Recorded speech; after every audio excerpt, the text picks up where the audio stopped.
भारत ना तो इजराइल का गुलाम है ना फिलिस्तीन का वकील। भारत खुलकर सामने क्यों नहीं कहता कि वह फिलिस्तीन पर हो रहे इजरायली हमलों के खिलाफ है? फिलिस्तीन पर हो रहे खूनी हमलों को लेकर भारत सरकार इजराइल की निंदा करे खुले तौर पर सामने आकर, लेकिन मोदी सरकार चुप है। जहन्नुम का कुत्ता बोल दिया है, जहन्नुम का कुत्ता। गाजा जल रहा है, ये आप जानते हैं। फिलिस्तीन खून से नहाया हुआ है, ये आप देख रहे होंगे। और इजराइल के हमले अब सिर्फ जवाब नहीं है, तबाही बन चुके हैं। नमस्कार, मैं हूं संजय प्रभाकर। आज की एनालिसिस असदुद्दीन ओवैसी साहब के बयान की है, जिसमें कई पहलू हैं, बहुत गहरी बातें हैं, कई एंगल्स है। इसको बहुत ध्यान से सुनिएगा। ये तो आप जानते हैं कि इजराइल बनाम फिलिस्तीन लंबे समय से खूनी संघर्ष जारी है और खबरों में आप तस्वीरें देखते भी होंगे। भारत के दोनों देशों के साथ संबंध हैं। ऐसे में भारत किसके साथ है, बहुत बड़ा सवाल है। किसके तरफ ज्यादा है? एआईएमआईएम के नेता असदुद्दीन ओवैसी जो हैं, फिलिस्तीन के खिलाफ इजराइल के हमलों से आग बबूला हैं। मोदी सरकार से फिलिस्तीन के समर्थन में उतरकर मदद करने की वकालत कर रहे हैं सीधे तौर पर कि मोदी जी सामने आइए और खुलकर इसकी निंदा कीजिए। इजराइल की निंदा करने की अपील कर रहे हैं। ओवैसी ने इजराइल के प्रधानमंत्री बेंजामिन नेतन्याहू को जहन्नुम का कुत्ता बोल दिया है, जहन्नुम का कुत्ता। ताज़ा तरीन बयान है ओवैसी साहब का। इस बयान का वीडियो भी देखिएगा, मैं आपको दिखाने वाला हूं। आज की एनालिसिस में ओवैसी का गुस्सा, नेतन्याहू पर उनका हमला और मोदी सरकार की रणनीतिक चुप्पी के अलग अलग मायनों पर नजर डाला जाएगा। असदुद्दीन ओवैसी ने बेंजामिन नेतन्याहू को भरी सभा में माइक पर पूरे कॉन्फिडेंस के साथ समूची दुनिया के सामने जहन्नुम का कुत्ता बोला है। उन्होंने कहा कि इजराइल फिलिस्तीन पर जुल्म कर रहा है, भारत को बोलना चाहिए, लेकिन मोदी सरकार चुप है। शर्मनाक है ये तटस्थता। ऐसा पहली बार नहीं है कि ओवैसी फिलिस्तीन के समर्थन में खुलकर आवाज लगा रहे हैं। पहली बार नहीं है, कई बार बोल चुके हैं। सुनिए ओवैसी साहब क्या बोल रहे हैं। ये दुनिया बड़ी दर्द देती है कि टेररिज्म को ख़त्म करना है, मगर जब फ़लस्तीनियों पर जुल्म और बर्बरियत ये जालिम इजरायली और ये जहन्नम का कुत्ता बेंजामिन नेतन्याहू करता है तो दुनिया अंधी और गूंगी हो जाती है। आज आप देखते हैं कि जो उनको खाने की इमदाद गज़ा में दी जा रही है, उनसे कहा जा रहा है कि तुम अपने घरों से निकलकर 8-8 किलोमीटर चलकर तुम अपने लिए, अपने अफराद ख़ानदान के लिए खाना लेकर आओ, और रास्ते में ये जालिम इजरायली हुकूमत की फ़ौजें उनको गोलियों का निशाना बनाती है। मुझे यकीन है कि इंशाअल्लाह ताला अल्लाह उन गज़ा के उन गयूर फ़लस्तीनियों की मदद करेगा और ज़रूर इंशाअल्लाह ताला ये जालिम इजरायली हुकूमत का अल्लाह सुब्हाना व तआला इनको कमज़ोर करेगा। और बेंजामिन नेतन्याहू जहन्नम का कुत्ता है, वो ज़रूर जहन्नम में जलेगा। दुनिया आज बैठकर ये तमाशा देख रही है कि कैसे वहाँ पर एक नस्ल कशी और जेनोसाइड हो रहा है। हम हमारी हुकूमत से भी मुतालबा करते हैं कि भारत की हुकूमत जो हमेशा फ़लस्तीनियों का साथ देती आई है, आज ऐसे मौके पर हमारी हुकूमत की ज़िम्मेदारी है कि वो इस जेनोसाइड को रुकवाए, बल्कि गज़ा में उस खाने को पहुँचाए जो लोग भूख और फाका कशी में वहाँ पर अपनी ज़िंदगी को गुजार रहे हैं। असदुद्दीन ओवैसी बोले बेंजामिन नेतन्याहू जहन्नुम का कुत्ता है। ये वही असदुद्दीन ओवैसी हैं जिन्हें हम एआईएमआईएम का फायर ब्रांड नेता कहते हैं। वही ओवैसी जो हर बड़े मुस्लिम इशू पर, मुस्लिम मुद्दे पर सबसे पहले और सबसे जोर से बोलते हैं। आप तस्वीरों में देखते होंगे, खबरों में देखते होंगे। और इस बार उनका गुस्सा एक बार फिर से इजराइल पर टूट पड़ा है, खासकर उसके प्रधानमंत्री बेंजामिन नेतन्याहू पर। क्यों? क्योंकि गाजा जल रहा है, ये आप जानते हैं। फिलिस्तीन खून से नहाया हुआ है, ये आप देख रहे होंगे। और इजराइल के हमले अब सिर्फ जवाब नहीं है, तबाही बन चुके हैं। देखिए, अब मामला सिर्फ एक बयान का नहीं है। ये ताज़ा मुद्दा ये है कि इंडिया खड़ा किसके साथ है। क्या हम इजराइल के साथ है? क्या फिलिस्तीन के दर्द से मुंह मोड़ रहे हैं हम? या फिर हम ताकत और तराजू, ध्यान दीजिएगा, या फिर हम ताकत या तराजू, या फिर ताकत और तराजू दोनों के साथ लेकर चलने की कोशिश कर रहे हैं। आइए गौर करते हैं। देखिए, इमोशंस से लेकर भारत की इंटरनेशनल डिप्लोमेसी पर हम ध्यान देंगे। सबसे पहले तो सवाल ये उठता है कि ओवैसी साहब का गुस्सा दिल से है या दांव से है। असदुद्दीन ओवैसी हमेशा से गाजा पर इजरायली हमलों के खिलाफ बोलने वालों में सबसे आगे देखे जाते रहे हैं, लेकिन जो ताज़ा बयान उन्होंने दिया है उसे देखते हुए लगता है कि उन्होंने सारी हदें पार कर दी हैं। बेंजामिन नेतन्याहू को जहन्नुम का कुत्ता कह दिया है उन्होंने। ओवैसी साहब मोदी सरकार से चाहते क्या है, उनकी डिमांड क्या है, उनके बयानों से, भाषणों से यही निकलकर सामने आता है कि वो चाहते हैं कि फिलिस्तीन पर हो रहे खूनी हमलों को लेकर भारत सरकार इजराइल की निंदा करे, खुले तौर पर सामने आकर फिलिस्तीन का खुलकर समर्थन करे और नेतन्याहू को इंटरनेशनल कोर्ट में घसीटे। लेकिन ये सिर्फ इंसानियत की बात है या कुछ और भी है? गौर करने वाली बात है, बहुत ध्यान से आगे सुनिएगा। इसमें साफ तौर पर पॉलिटिक्स की बू भी नजर आती है। ओवैसी जानते हैं कि भारत के मुस्लिम समाज में फिलिस्तीन के लिए एक इमोशनल जुड़ाव है। वो उस इमोशंस को पॉलिटिकल सपोर्ट में बदलते हैं, बदलते रहना चाहते हैं, बदलते रहे हैं। अभी कुछ दिनों में बिहार में विधानसभा का इलेक्शन है, आप जानते हैं, उनकी पार्टी के उम्मीदवार भी मैदान में होंगे।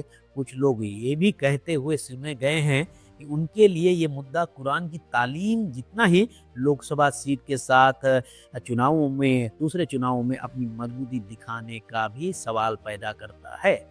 लेकिन भारत के रवैये पर भी सवाल उठना लाजमी है। भारत खुलकर सामने क्यों नहीं कहता कि वह फिलिस्तीन पर हो रहे इजरायली हमलों के खिलाफ है, या हमास और फिलिस्तीन की नीतियों का समर्थन नहीं करता है? भारत क्यों नहीं खुलकर सामने आता है? बहुत बड़ा सवाल है।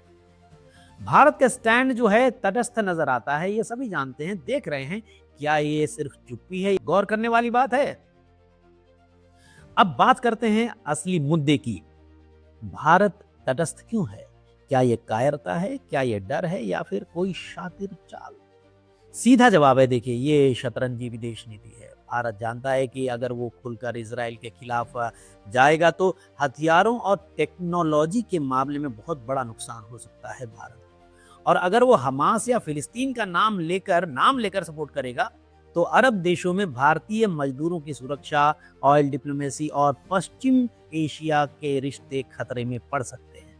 यानी भारत की पॉलिसी है डिफेंस इजराइल से, इमोशन फिलिस्तीन से, दोस्ती सबके साथ, लेकिन फोकस सिर्फ भारत पर। देखिए, भारत हमेशा कहता है कि हम दो राष्ट्र समाधान के पक्षधर हैं, एक स्वतंत्र फिलिस्तीन और एक सुरक्षित इजराइल। यानी भारत कहता है कि हम शांति चाहते हैं, हिंसा की निंदा करते हैं, आतंकवाद के खिलाफ हैं और बातचीत का समर्थन करते हैं।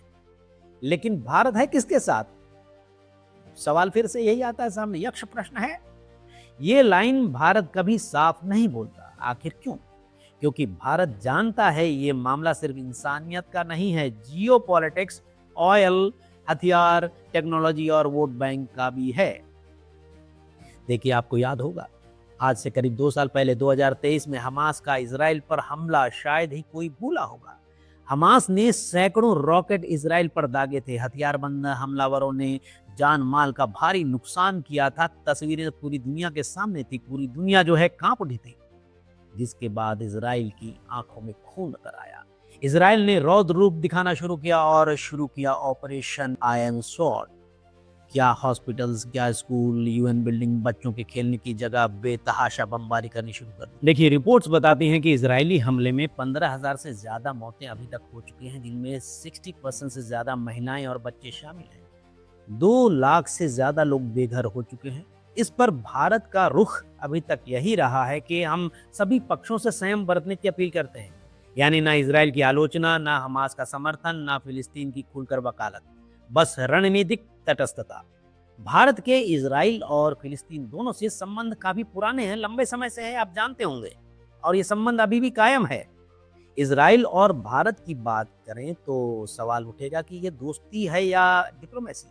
देखिए, न्यूज सोर्सेस के मुताबिक भारत और इजराइल की दोस्ती जो है 1992 में 1992 में ऑफिशियली हुई। दोनों के बीच बहुत अच्छे संबंध बने और 2017 में भारत के प्रधानमंत्री नरेंद्र मोदी खुद इजराइल गए।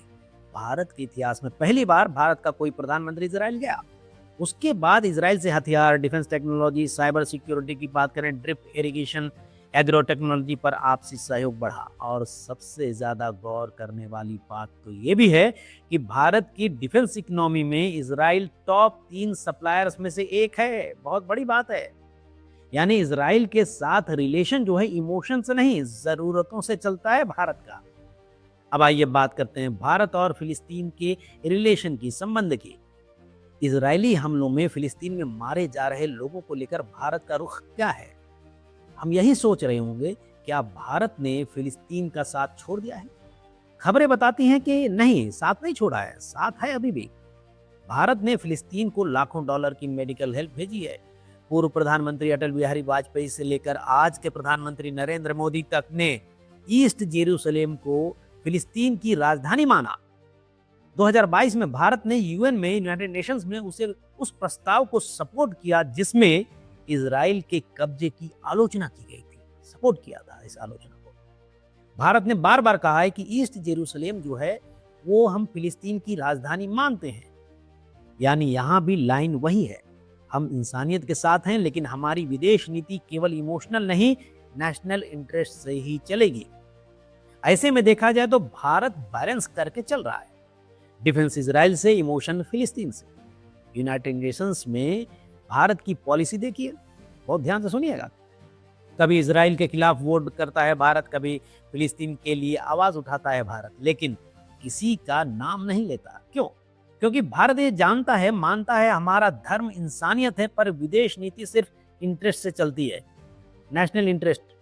देखिए, मौजूदा सरकार की नीतियों को देखते हुए मुझे तो ऐसा लगता है कि सरकार का फॉर्मूला बिल्कुल क्लियर है।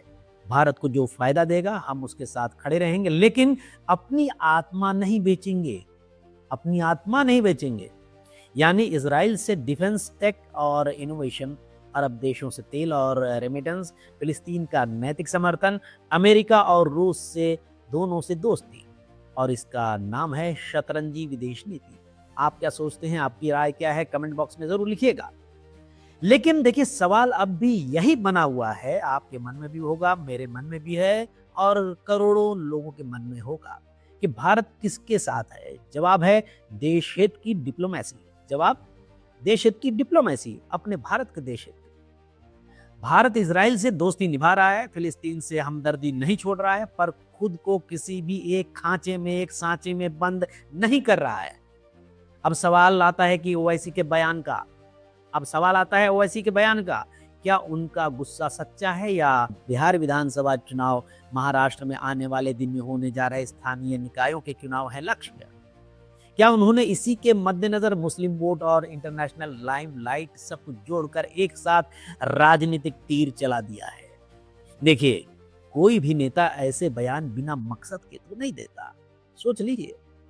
और ओवैसी का तो साफ एजेंडा है, मुस्लिम समाज में फिलिस्तीन के लिए जो इमोशनल अटैचमेंट है उसे राजनीतिक ताकत में बदलो। वोट पॉलिटिक्स है, बिल्कुल इनकार नहीं किया जा सकता। आप बताइएगा अपनी राय। पर साथ ही एक नैरेटिव भी है। उन्हें पता है कि जब वो नेतन्याहू को जहन्नुम का कुत्ता बोलते हैं तो वो सिर्फ इजराइल पर हमला नहीं करते, वो मोदी सरकार की खामोशी पर भी सवाल उठाते हैं, मोदी सरकार की खामोशी पर भी प्रहार करते हैं, और उसी खामोशी को वो भुनाना भी चाहते हैं। बहरहाल, वो ऐसी कुछ भी बोले, भारत की नीति भावना से नहीं, बुद्धिमानी से चलती है। भारत ना तो इजराइल का गुलाम है, ना फिलिस्तीन का वकील। भारत की विदेश नीति दिल से नहीं, दिमाग से चलती है। ओवैसी जैसे नेता जनता की इमोशन से खेलेंगे, भारत तटस्थता की शतरंजी चाल खेलेगा। एक ऐसा स्टैंड जो ना ज्यादा झुके, ना ज्यादा उकसे, पर हर बार अपने नेशनल इंटरेस्ट पर टिका रहे। देखिए, बमों की बारिश में जो चुप खड़ा है वो कायर नहीं, कूटनीतिक हो सकता है, और जो चिल्ला रहा है जरूरी नहीं कि वो सही हो। राजनीति में नायक और खलनायक की पहचान जमीनी हकीकत से नहीं, राष्ट्रीय हितों से होती है। भारत किसी का दुश्मन नहीं, पर भारत अब किसी का मोहरा भी नहीं है। समझ लीजिए, अब भारत उस पोजीशन में है। आप अपनी राय इस वीडियो पर जरूर दीजिएगा। नमस्कार।